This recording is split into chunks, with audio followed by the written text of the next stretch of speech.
भारतवर्ष एक विशालकाय देश है जिसमें सभी धर्मों के लोग आपसी भाईचारे एवं एकता के साथ एकजुट होकर रहते हैं। सभी की अपनी अपनी परंपराएं हैं, अपने अपने त्यौहार हैं। सभी अपने अपने त्योहारों को अपने अपने तरीके से मनाते आए हैं और वर्तमान समय में जिस युग को आधुनिक युग कहा जाता है, इस आधुनिक युग में भी पुरातन काल की तरह सभी धर्मों के लोग अपने अपने त्योहारों को अपने अपने तरीके से समय समय पर तिथि के अनुसार मनाते हैं। दर्शकों, भारतवर्ष में बहुत से हिंदू धर्म के लोग भी रहते हैं।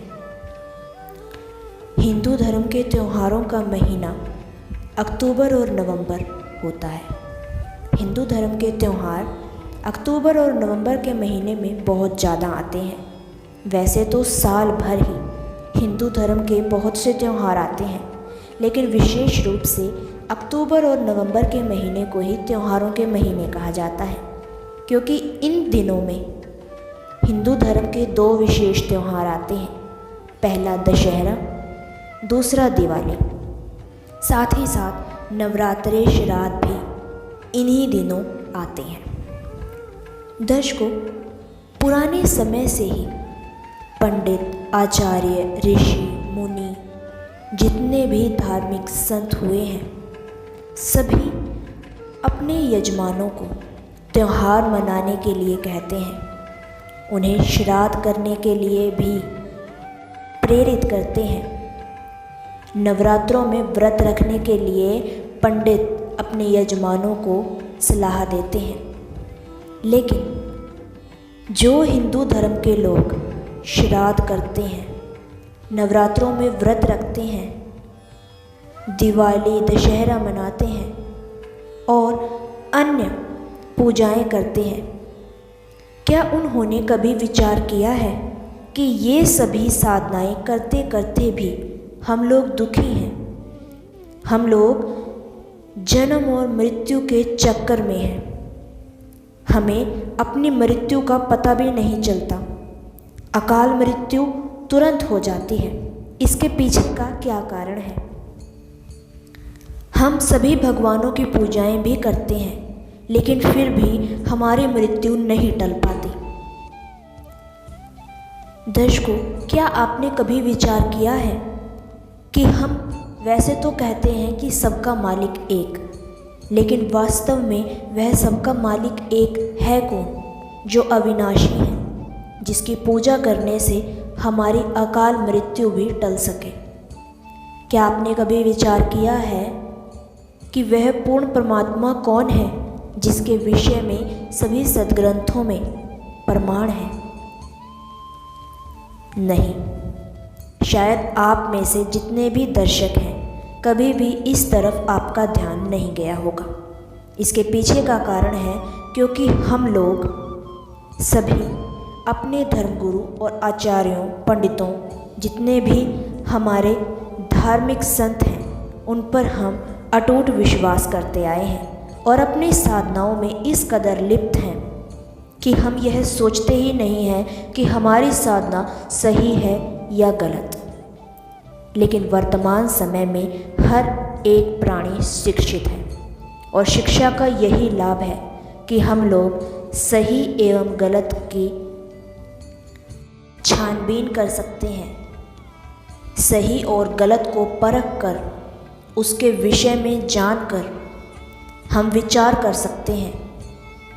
अब हम शिक्षित हैं तो शिक्षा का सबसे पहला लाभ तो यही है कि हम अपने सद्ग्रंथों को पढ़ सकते हैं। अब आप में से बहुत से दर्शकों का यही कहना होगा कि हम अपने सद्ग्रंथों को पढ़ते हैं, गीता जी का पाठ करते हैं, वेदों को भी पढ़ते हैं।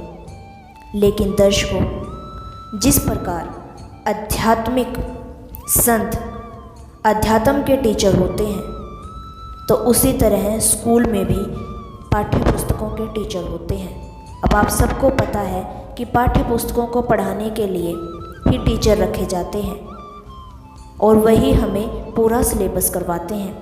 यदि पाठ्य पुस्तकों को अध्यापक ना पढ़ाए और विद्यार्थी स्वयं पाठ्यपुस्तकों को पढ़े तो विद्यार्थियों को सही शिक्षा नहीं मिल सकती, ना ही उन्हें सही ज्ञान हो सकता है। पाठ्यपुस्तकों को केवल अध्यापक ही पढ़ा सकते हैं। ठीक उसी प्रकार आध्यात्मिक मार्ग में भी आध्यात्मिक सद्ग्रंथों को आध्यात्मिक संत ही पढ़ा सकते हैं। अब सवाल ये पैदा होता है कि भारतवर्ष में तो इतने धर्मगुरु हैं, अब वास्तव में वो आध्यात्मिक संत कौन होगा जो कि हमें सद्ग्रंथों को पढ़ाएगा।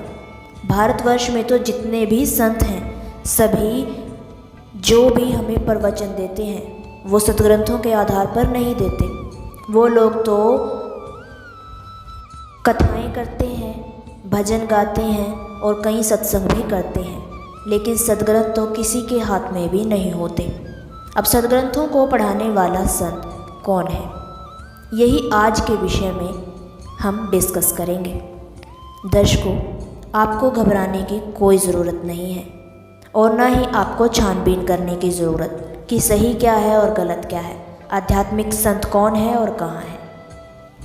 आज की इस वीडियो में हम एक ऐसे तत्वदर्शी संत के विषय में आपको बताएंगे जो कि सभी सद्ग्रंथों के ज्ञाता हैं, जो कि सही भक्ति विधि बताने वाले संत हैं, जो कि सभी सद्ग्रंथों को पढ़ाते भी हैं, उसमें से प्रमाण दिखाते भी हैं, जनता के सामने शास्त्रों को रूबरू करते हैं।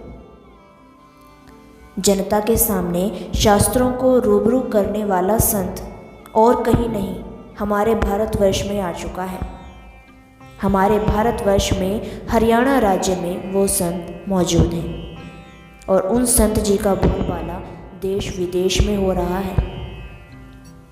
संत जी का नाम है जगत गुरु तत्वदर्शी संत रामपाल जी महाराज। जगत गुरु तत्वदर्शी संत रामपाल जी महाराज वो संत हैं जो कि सभी शास्त्रों के ज्ञाता हैं, जो सही भक्ति विधि बताते हैं, जो कि सद्ग्रंथों में से प्रमाण दिखाते हैं कि पूर्ण परमात्मा कौन है, पूर्ण परमात्मा कहाँ रहता है, पूर्ण परमात्मा हमें कैसे मिलेगा और पूर्ण परमात्मा को पाने की भक्ति विधि क्या है, कैसे हमारी अकाल मृत्यु टलेगी, हमें त्यौहार मनाने चाहिए या नहीं, इसके विषय में हमारे सद्ग्रंथ क्या गवाही देते हैं।